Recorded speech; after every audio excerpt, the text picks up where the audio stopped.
तो आज हम स्टार्ट करने वाले हैं अपने स्टैटिक जीके के टॉपिक दूसरे को, जिसमें हम असम को कवर करेंगे। मैं आपको बता दूं कि हम टोटल 1000 टॉपिक कवर करने वाले हैं और उन 1000 टॉपिक को कवर करने के बाद आप वनडे एग्जाम की बिल्कुल टेंशन मत लेना। साथ ही साथ स्टेट लेवल पीएससी और यूपीएससी जैसे एग्जाम में भी आपको बहुत ज़्यादा फायदा मिलने वाला है, क्योंकि असम का टॉपिक ज्योग्राफी से रिलेटेड है। आपको मैप का कंपलसरी यूज करना है। आप एटलस यूज कर सकते हैं, यदि एटलस नहीं है तो आप दुकान से 5 रुपए के मैप आते हैं, उन्हें खरीद कर सकते हैं। पैसा नहीं खर्च करना चाहते हैं तो आप अपनी कॉपी पर पेन से ड्रॉ करिए, लेकिन आपको यह करना है। ऐसा करने से आपको बहुत ज्यादा गहन तरीके से याद होगा, आप काफी लंबे टाइम तक इसे भूल नहीं पाओगे। तो मैं गौरव कुशवाहा आपके अपने चैनल हिस्टोरिक जीके में स्वागत करता हूं और अपन अब स्टार्ट करते हैं। Use earphone for better experience powered by Shakshi classes. Special thanks from Gaurav Kushwaha sir.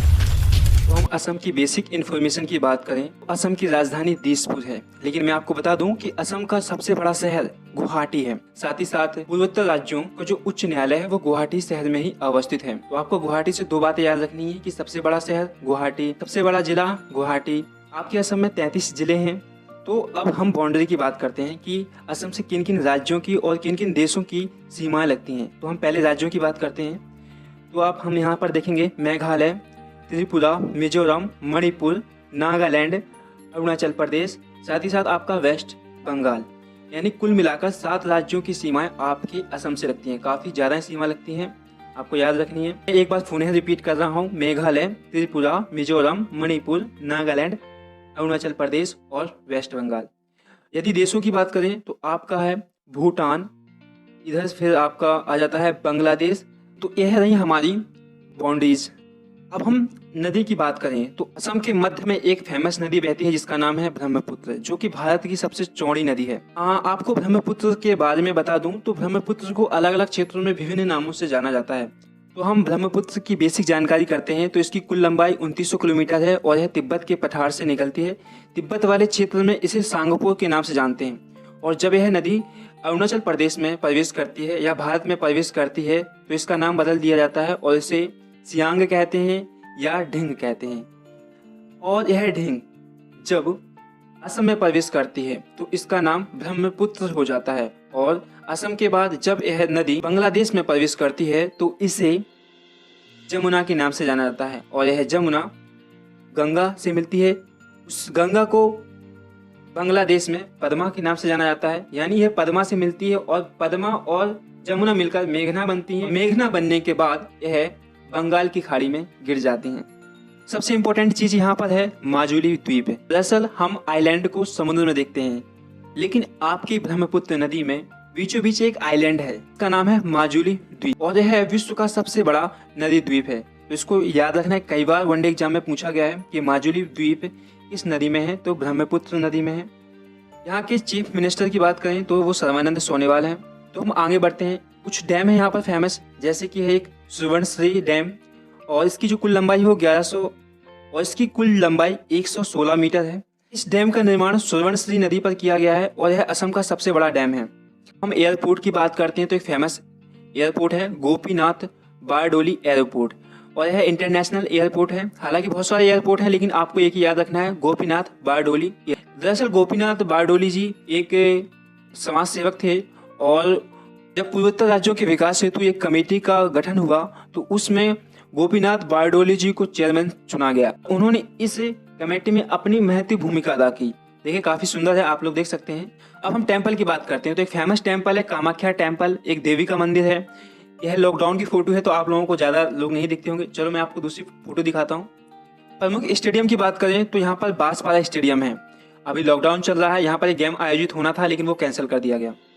काफी सुंदर स्टेडियम है बांसवाड़ा स्टेडियम। अब हम कुछ प्रतीकों की बात कर लेते हैं, जैसे कि नेशनल फ्लावर ऑफ असम, तो वो है कपाऊ फूल।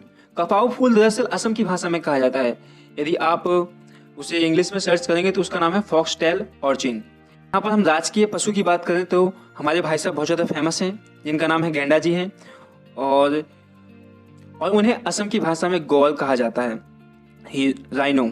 राजकीय पक्षी की बात करें तो व्हाइट विंडेड वुड है, कमजोर सा लगता है। अगले बिंदु पे बढ़ते हैं। कुछ नेशनल पार्क बहुत इंपॉर्टेंट, आपको सभी याद करने हैं। जैसे कि मैप में आप देखेंगे मानस, औरंग, नामेरी, राजीव गांधी ओरंग नेशनल पार्क और बहुत ज़्यादा फेमस काजीरंगा नेशनल पार्क। इसमें से मानस टाइगर प्रोजेक्ट है और काजीरंगा को यूनेस्को की विश्व धरोहर सूची में शामिल किया गया है। आपको बता दूं कि विश्व के 2/3 हमारे भाई साहब गैंडे जी काजीरंगा नेशनल पार्क में ही पाए जाते हैं। तो यहाँ पर हम मानस की बात करते हैं। तो मानस देख लीजिए आप, मैं अपन को लगता है डर जानवरों को देखने से और पैसे भी नहीं, तो अपन बाहर से ही गेट वेट देख लेते हैं, अंदर नहीं जाएंगे। Then Rajiv Gandhi Orang national park. Rajiv Gandhi national park एक आंध्र प्रदेश में है। तो डिफरेंस क्या है, यह राजीव गांधी ओरंग नेशनल पार्क है और वो आंध्र प्रदेश में कौन सा है, राजीव गांधी नेशनल पार्क। तो थोड़ा आपको अंतर समझना है। फिर नामेरी की बात करते हैं। नामेरी नेशनल पार्क काफ़ी फेमस है। यहाँ पर आपको हाथी मिल जाते हैं। तो यह मोटे मोटे हमारे नेशनल पार्क रहे।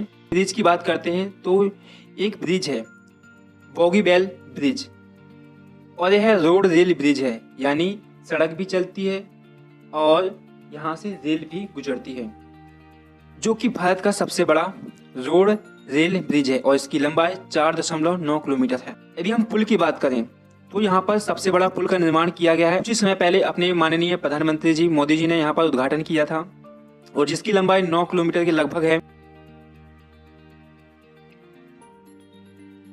तो यहाँ पर बहुत ज्यादा फेमस एक फोल्क डांस है, बिहू फोल्क डांस।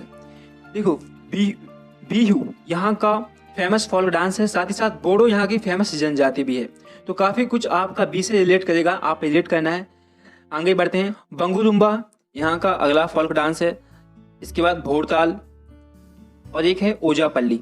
ओजापल्ली जो डांस है यह मेल करते हैं केवल। अब हम फेस्टिवल पे आते हैं। तो यहाँ पर सबसे बड़ा फेस्टिवल बिहू फेस्टिवल है, जो कि हार्वेस्ट फेस्टिवल है। ये हार्वेस्ट फेस्टिवल क्या होता है, जब फसल काटने का टाइम आता है तो उस समय कई सारे फेस्टिवल होते हैं, उसी में एक बिहू फेस्टिवल भी है और यह साल में 3 बार आयोजित किया जाता है। नेक्स्ट फेस्टिवल है अम्बू पंची। तो आपको केवल 2 फेस्टिवल याद रखने हैं। ट्राइब की बात करें तो भैया असम आपकी पूरी ट्राइब्स के लिए फेमस है, जैसे कि बोडो, कर्बी, मिसमी। यहाँ पर एक फेमस अनुसंधान केंद्र है वर्षा वन अनुसंधान केंद्र और यह असम के जोरहाट में अवस्थित है। साथ ही साथ यदि हम अर्थव्यवस्था की बात करें तो यहाँ पर जो मुख्य अर्थव्यवस्था है वो चाय पर आधारित है।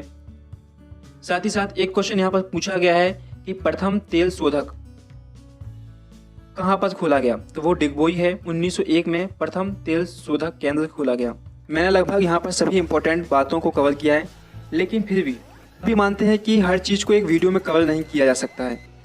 तो इसके लिए मैंने PDF बनाया है और PDF काफ़ी मेहनत से बनाया है। तो यह केवल उन्हीं बच्चों को मिलेगा जो रियल में इस वीडियो को देखते हैं, एफर्ट्स देते हैं। आपको क्या करना है, कमेंट्स में जाकर #PDF लिखना है और मैं एक नंबर यहाँ पर लिखने वाला हूँ, उस पर आपको मैसेज करना है। आपको लिखना है #असम। PDF 1 घंटे के अंदर आपके फ़ोन पर आ जाएगा। इसके बाद जब आप PDF को नोट कर लें या पढ़ लें तो फिर आपको दोबारा कमेंट्स करना है मेरे नंबर पर, कमेंट्स में नहीं, #टेस्ट। तो मैं आपको टेस्ट का भी PDF दे दूंगा जिसमें केवल टेस्ट है। आपको टेस्ट सॉल्व करना है खुद ही, मैं उसकी वीडियो अलग से नहीं बनाने वाला, वो आपका समय गंवाने के बराबर होगा। तो आपको दोनों PDF आसानी से मिल जाएंगी। और अंत में फिर से कहूँगा कि आपको मैप का बहुत ज़्यादा सहारा लेना है। आगे हम इसी सीरीज को कंटिन्यू करेंगे, यानी हम सभी स्टेट को लेंगे, स्टैटिक जीके के रूप में ही लेंगे और जो इम्पोर्टेंट टॉपिक है हम उसको कवर करेंगे। और क्या करना है, थम्स अप कर देना है। और आप यदि हमारे परिवार के सदस्य नहीं बने हैं तो बन जाइए, ठीक है। तो मिलते हैं आपसे अगली वीडियो में। Take care of you, bye, Jai Hind.